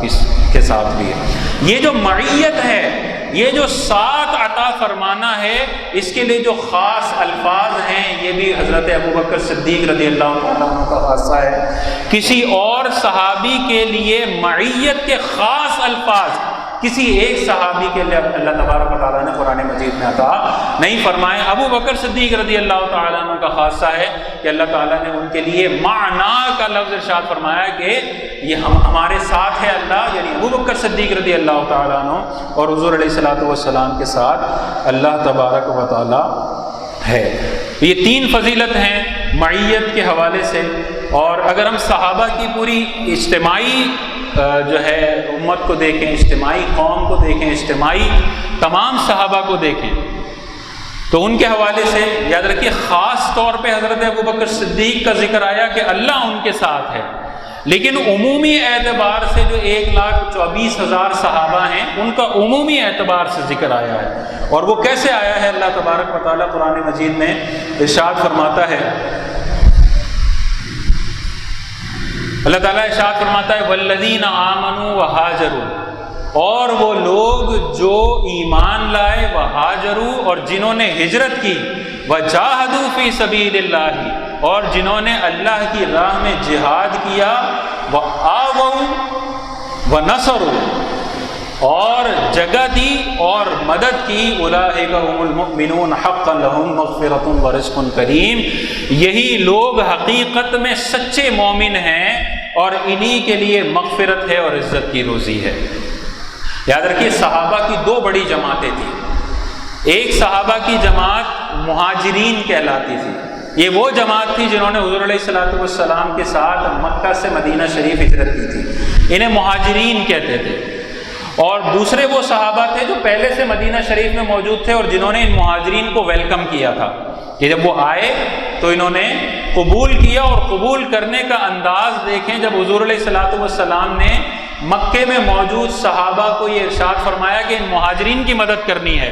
کیونکہ یہ اپنا گھر بار کاروبار سب چھوڑ کر آ گئے ہیں۔ گھر بھی وہاں تھا مکہ شریف میں، کاروبار بھی وہاں تھا، سب کچھ وہاں تھا، اب یہاں پر آ گئے ہیں، نہ گھر ہے، نہ کاروبار ہے، نہ کھانا پینا ہے۔ تو حضور علیہ الصلوۃ والسلام نے حکم دیا ان صحابہ کو جو پہلے سے مکے مدینہ شریف میں مقیم تھے کہ ان کی مدد کرنی ہے، اور ان کی مدد کا انداز یہ تھا کہ ان کے پاس جتنا مال تھا آدھا مال مہاجرین صحابہ میں تقسیم کر دیا۔ اتنا جذبہ زبردست کہ حضور علیہ السلام نے ارشاد فرما دیا آدھا مال مہاجرین کو دے دیا، کاروبار میں شراکت دے دی، 2 دکانیں ہیں، 1 دکان مہاجر صحابہ کو دے دی، ازواج میں شراکت ہو گئی کہ اگر 2 ازواج تھی کسی صحابی کی تو ایک کو طلاق دے دی، جب عدت کمپلیٹ ہوئی تو وہ مہاجرین میں سے کسی صحابہ کی زوجہ بن گئی۔ اس قدر جذبہ تھا کہ آدھا مال تقسیم کر دیا۔ تو یہ ایک صحابہ کی جماعت تھی مدد کرنے والی، ان کو کہتے ہیں انصار صحابہ، انصاری، اور ایک تھے جو ہجرت کرنے والے ہیں، انہیں کہتے ہیں مہاجرین۔ ان دونوں جماعتوں کا اللہ تعالیٰ نے بڑے خوبصورت انداز میں اس آیت پاک میں ذکر فرمایا، والذین آمنوا وہاجروا وجاہدوا، اور وہ لوگ جو ایمان لائے اور جنہوں نے ہجرت کی، وجاہدوا فی سبیل اللہ، اور اللہ کی بارگاہ میں، اللہ کی راہ میں جہاد کیا۔ یہ پہلے حدیث آیت کے ٹکڑے کے اندر مہاجرین صحابہ کا ذکر ہے کہ جنہوں نے ہجرت کی۔ آگے دیکھیں، وآووا ونصروا، اور جن صحابہ نے جگہ دی اور ان کی مدد کی، یہ انصار صحابہ کا ذکر ہے۔ دونوں صحابہ کی جماعتوں کا ذکر آ گیا، مہاجرین صحابہ کا بھی ذکر آ گیا اور انصار صحابہ کا بھی ذکر آ گیا۔ آپ دیکھیں ان کل صحابہ کی جماعت کے بارے میں اللہ تعالیٰ کیا ارشاد فرماتا ہے؟ اللہ تعالیٰ فرماتا ہے اولئک هم المؤمنون حقا لهم مغفرۃ، کہ یہی پوری جو جماعت ہے مہاجرین اور انصار کی، یہی حقیقت میں سچے مومن ہیں، لہم مغفرۃ ورزق کریم، انہی کے لیے بخشش ہے اور عزت کی روزی ہے۔ یہ صحابہ کی طرف سے اللہ تبارک و تعالیٰ کی طرف سے تمام صحابہ کے لیے جنت کا سرٹیفکیٹ ہے کہ اللہ تبارک و تعالیٰ ان تمام صحابہ سے راضی ہے اور ان کے لیے بخشش اور مغفرت ہے۔ بس یہ تمام صحابہ کے حوالے سے ہمیں اللہ تبارک و تعالیٰ کی طرف سے واضح پیغام مل گیا، تو اب تمام صحابہ ہمارے سروں کے تاج ہیں۔ ہمیں یہ جج بننے کا اختیار نہیں ہے کہ معاذ اللہ ثم معاذ اللہ ہم صحابہ کی فہرست نکالیں اور ٹک کرنا شروع کر دیں کہ یہ معاذ اللہ اچھے تھے اور یہ صحابی معاذ اللہ برے تھے۔ نہیں، ہم بالکل ادنا لوگ ہیں، ہمیں یہ اختیار نہیں ہے کہ ہم صحابہ کے بارے میں جج بن جائیں اور صحابہ کے اعمال کو دیکھیں اور فیصلہ کریں فلاں صحابی اچھے نہیں تھے معاذ اللہ، فلاں اچھے تھے۔ نہیں، یہ ہمارا کام نہیں ہے، ہم چھوٹے ہیں، ہمارا کام ہے خاموشی۔ جو بڑے ہیں ان کا کام ہے صحابہ کے درمیان فیصلہ کرنا،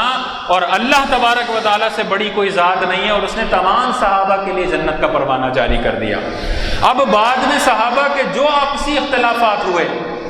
اختلاف تو 2 بھائیوں میں بھی ہو جاتا ہے نا، گھر میں 2 بھائی ہوتے ہیں، ایک کہہ رہا ہوتا ہے کہ اس گھر میں رہنا ہے، اس جگہ پہ رہنا ہے، ایک کہتا ہے اس جگہ پہ رہنا ہے۔ تو کیا مطلب ہے کہ اختلاف رائے کی وجہ سے ایک کو دوسرے سے نفرت کرنا یا دوسرے لوگوں کو جو بھائی پسند ہے اس سے محبت کرنا اور جو پسند نہیں اس سے نفرت کرنا صحیح ہوگا؟ نہیں، کیونکہ اختلاف رائے تو 2 بھائیوں میں بھی ہو جاتا ہے۔ تو صحابہ کے درمیان جو اختلاف رائے ہوا، جو معاملات ہوئے، ان پر ہمیں خاموشی اختیار کرنا لازم ہے۔ ہمیں اس میں زبان اعتراض دراز کرنے کی ضرورت نہیں ہے کہ ہم جج بن جائیں اور صحابہ کے بارے میں فیصلہ کریں کہ امیر معاویہ رضی اللہ تعالیٰ عنہ معاذ اللہ غلط ہیں، حضرت علی صحیح ہیں، یا ان کے بارے میں کہیں کہ یہ برے تھے اور یہ اچھے تھے۔ یہ صحابہ کے بارے میں ہمیں اجازت نہیں ہے۔ اللہ تعالیٰ نے فیصلہ کرنا ہے، وہ مستقبل کے سارے معاملات جانتا ہے۔ کیا اللہ تبارک و تعالیٰ کو معلوم نہیں تھا کہ حضرت علی اور حضرت امیر معاویہ کے درمیان کیا معاملہ ہونے والا ہے، کیا آگے صحابہ کے معاملات ہونے والے ہیں؟ معلوم تھا، لیکن اللہ تعالیٰ نے ارشاد فرمایا لہم مغفرۃ ورزق کریم، کہ انہی صحابہ کے لیے بخشش ہے اور عزت کی روزی ہے۔ اللہ تعالیٰ مستقبل کے تمام احوال جاننے کے باوجود صحابہ کو یہ جنت کی بشارت عطا فرما رہا ہے۔ ہمارے لیے لازم ہے کہ ہم کف لسان کریں، ہم خاموش رہیں، صحابہ کے بارے میں کوئی گفتگو نہ کریں۔ اور جو صحابہ کے بارے میں گفتگو کرتا ہے اس کے بارے میں آخر میں 2-3 منٹ کلمات آپ کی خدمت میں عرض کر کے اپنے بیان کو ختم کروں گا کہ حضرت ابن عباس رضی اللہ تعالیٰ عنہ ارشاد فرماتے ہیں من سب صحابی فعلیہ لعنت اللہ والملائکۃ والناس اجمعین، کہ جو شخص صحابہ کو برا بھلا کہتا ہے، صحابہ کو معاذ اللہ گالی دیتا ہے اور کوئی تخصیص نہیں فرمائی کہ فلاں کو دیتا ہے اور فلاں کو نہیں، مطلق ارشاد فرمایا جو میرے کسی صحابی کو بھی گالی دیتا ہے، برا بھلا کہتا ہے، فعلیہ لعنت اللہ، تو اس بدبخت پر اللہ کی لعنت ہے، والملائکۃ اور ملائکہ کی لعنت ہے، والناس اجمعین اور تمام انسانوں کی لعنت ہے۔ تمام مخلوقات کی لعنت کا وہ مستحق ہے جو کسی بھی صحابی کے بارے میں زبان اعتراض دراز کرتا ہے۔ ہمارا یہ کام نہیں، ہمارا کام ہے ہم کف لسان کریں، خاموشی اختیار کریں، اہل بیت سے بھی بے پناہ محبت ہو، انہیں بھی اپنے سروں کا تاج تسلیم کریں، اور صحابہ سے بھی بہت محبت ہو۔ اور اسی کو اعلیٰ حضرت نے اپنے شعر میں ذکر کیا ہے کہ اہل سنت کا ہے بیڑا پار اصحاب حضور، نجم ہے اور ناؤ ہے عطرت رسول اللہ کی، کہ دونوں کا دامن ہاتھ میں رکھنا ہے، صحابہ سے بے پناہ محبت رکھنی ہے اور اہل بیت سے محبت رکھنی ہے۔ اہل بیت سے محبت میں اس قدر آگے نہیں بڑھنا کہ صحابہ کی معاذ اللہ توہین کرتے رہیں، یہ بھی بدبختی ہے، جہنم میں لے جانے والا کام ہے۔ اور کوئی صحابہ کی محبت میں معاذ اللہ اتنا آگے بڑھ جائے کہ اہل بیت کی توہین کرنے لگے، ان کے خلاف زبان اعتراض دراز کرے، یہ بھی بدبختی اور میدان محشر میں جہنم میں لے جانے والا کام ہے۔ انسان کے لیے عافیت یہی ہے کہ دونوں کا دامن سنبھالے رکھے، صحابہ سے بھی بے پناہ محبت ہو، اہل بیت سے بھی محبت ہو، اور جو کوئی شخص صحابہ کے خلاف زہر اگلنے کی کوشش کرے اسے ملعون سمجھیں، اس سے دور ہو جائیں۔ جو کوئی شخص اہل بیت کے حوالے سے زہر اگلنے کی کوشش کرے اس کی صحبت کو سانپ سے زیادہ خطرناک تسلیم کریں کہ سانپ زندگی ختم کرے گا، یہ شخص ایمان ختم کرے گا، اور ایمان زیادہ امپورٹنٹ ہے زندگی سے، تو ایسے لوگوں کی صحبت سے ہمیں بچنا ہے۔ آخری حدیث صحابہ کو برا بھلا کہنے کے حوالے سے جو حضور علیہ الصلوۃ والسلام نے ارشاد فرمائی وہ ذکر کر کے اپنے بیان کو ختم کروں گا، کہ حضور علیہ الصلوۃ والسلام نے ارشاد فرمایا، اور یہ بھی متفق علیہ حدیث ہے، بخاری میں بھی امام بخاری نے اسے نقل کیا ہے، اور مسلم شریف میں بھی امام مسلم نے اس حدیث پاک کو نقل کیا ہے۔ عن ابی ہریرہ وابی سعید رضی اللہ تعالی عنہما قال، حضرت ابو ہریرہ رضی اللہ تعالی عنہ، حضرت ابو سعید رضی اللہ تعالی عنہما سے روایت ہے کہ آپ دونوں فرماتے ہیں، قال رسول اللہ صلی اللہ علیہ وسلم، کہ اللہ کے رسول صلی اللہ علیہ وسلم نے ارشاد فرمایا، لا تسبوا صحابی، میرے صحابہ کو برا بھلا مت کہو، لا تسبوا صحابی، میرے صحابہ کو گالی مت دو۔ اب یہ سب سے زیادہ امپورٹنٹ حدیث، سب سے زیادہ ریلائبل حدیث میں آپ کی خدمت میں عرض کر رہا ہوں، جو بخاری میں بھی موجود ہے، مسلم میں بھی موجود ہے، کوئی ضعیف روایت اپنی طرف سے پیش نہیں کر رہا، بلکہ بخاری اور مسلم کی سب سے معتبر حدیث پیش کر رہا ہوں۔ اللہ کے نبی صلی اللہ علیہ وسلم نے ارشاد فرمایا، لا تسبوا صحابی، یہ 2 دفعہ ارشاد فرمایا، تاکید دیکھیں، کیونکہ حضور علیہ الصلوۃ والسلام علم غیب کی وجہ سے جانتے تھے کہ عن قریب ایسے بدبخت لوگ آئیں گے جو صحابہ کو معاذ اللہ برا بھلا کہیں گے، اس لیے تاکید در تاکید فرمایا کہ لا تسبوا صحابی، کہ میرے صحابہ کو برا بھلا مت کہو، لا تسبوا صحابی، دوبارہ ارشاد فرمایا لا تسبوا صحابی، میرے صحابہ کو گالی مت دو، کیوں؟ فوالذی نفسی بیدہ، اب دیکھیں تاکید در تاکید، پہلے 2 دفعہ فرمایا گالی مت دو، برا بھلا مت کہو، اس کے بعد خدا کی قسم کھائی، بغیر قسم کھائے بھی حضور علیہ السلام ارشاد فرماتے تھے تو وہ ہمارے لیے آمنا صدقنا سروں کا تاج ہوتا، لیکن اللہ کے نبی نے اپنی بات کو مزید پختہ کرنے کے لیے ارشاد فرمایا، فوالذی نفسی بیدہ، اس ذات کی قسم جس کے قبضہ قدرت میں میری جان ہے، اس ذات کی قسم جس کے قبضہ قدرت میں میری جان ہے، لو ان احدکم انفق مثل احد ذهبا، کہ اگر تم میں سے کوئی ایک احد پہاڑ کے برابر سونا بھی صدقہ کر دے، فوالذی نفسی بیدہ، کہ اس ذات کی قسم جس کے قبضہ قدرت میں میری جان ہے، کہ اگر تم میں سے کوئی ایک احد پہاڑ کے برابر سونا بھی صدقہ کر دے، تو حضور علیہ الصلوۃ والسلام ارشاد فرماتے ہیں، ما ادرک مد احدہم ولا نصیفہ، تو وہ صحابہ کے ایک مٹھ گندم اور آدھی مٹھ گندم کے برابر بھی نہیں ہو سکتا۔ یہ کتنا بڑا مقام ہے صحابی کو جو حضور علیہ الصلوۃ والسلام نے عطا فرمایا، کہ ہم جیسے لوگ ساری زندگی نمازیں پڑھتے رہیں، ساری زندگی روزے رکھتے رہیں، صحابہ کا ایک سجدہ ہماری ساری نیکیوں پر بھاری ہے، کہ تم احد پہاڑ کے برابر سونا بھی صدقہ کر دو۔ احد پہاڑ کتنا بڑا ہے آپ نے دیکھا ہوگا جب عمرے وغیرہ کے لیے گئے ہو، کتنا بڑا ہے، اس کے برابر کوئی سونا صدقہ کرے، اور دوسری طرف صحابہ ایک مٹھی غلہ یا گندم وغیرہ تقسیم کر دیں، اور آگے ارشاد فرمایا ولا نصیفہ، اور ان کی آدھی مٹھی گندم کے برابر بھی تمہارا یہ احد پہاڑ سونا کام نہیں کر سکتا۔ اندازہ کیجئے احد پہاڑ اگر سونا آج کل کی ویلیو کے حساب سے ہم نکالیں تو اربوں روپے، اربوں ڈالر بن جائے گا۔ اربوں ڈالر، ایک طرف آدھی مٹھ گندم 2 روپے کی ہوتی ہے، 2-3 روپے کی، یعنی 2-3 روپے صحابہ کا صدقہ کرنا اور دوسری طرف باقی امت کا اربوں روپے صدقہ کرنا، یہ 2-3 روپے اللہ کی بارگاہ میں زیادہ مقبول ہیں تمہارا کم۔ تو ہمیں کس نے یہ اختیار دے دیا؟ ہمارا کتنا کم مقام ہے اور صحابہ کا کتنا بلند مقام ہے، اس کے باوجود بھی ہم لسٹ لے کر بیٹھ جاتے ہیں بعض اوقات معاذ اللہ کچھ بدبخت کہ یہ صحابہ اچھے تھے، یہ صحابہ برے تھے، حالانکہ اللہ کے نبی علیہ السلام واضح ارشاد فرما رہے ہیں کہ تم ساری زندگی سجدے کرتے رہو، صحابہ کے ایک سجدے کے برابر نہیں ہو سکتے، تو تمہارا کام ہے خاموشی اختیار کرو۔ اللہ نے جو فیصلہ فرما دیا صحابہ کے بارے میں وہ واضح ارشاد فرما دیا، نبی نے جو فیصلہ فرما دیا، حالانکہ نبی کریم علیہ السلام بھی مستقبل کے احوال جانتے تھے، معلوم تھا صحابہ کے درمیان کیا معاملات ہونے والے ہیں، لیکن پھر بھی ارشاد فرمایا لا تسبوا صحابی، میرے کسی صحابی کو برا مت کہو، لا تسبوا صحابی، میرے کسی صحابی کو گالی مت دو کہ تم صحابہ کے مرتبے تک کبھی بھی نہیں پہنچ سکتے۔ اللہ تبارک و تعالیٰ سے دعا ہے کہ اللہ تعالیٰ ابو بکر صدیق رضی اللہ تعالیٰ عنہ کی محبت قلب میں مزید اضافہ فرمائے اور ہمیں صحابہ کو اور اہل بیت کو اپنے سروں کا تاج سمجھنے اور مرتے دم تک ان کی محبت میں گرفتار رہنے کی توفیق عطا فرمائے۔ وآخر دعوانا الحمدللہ۔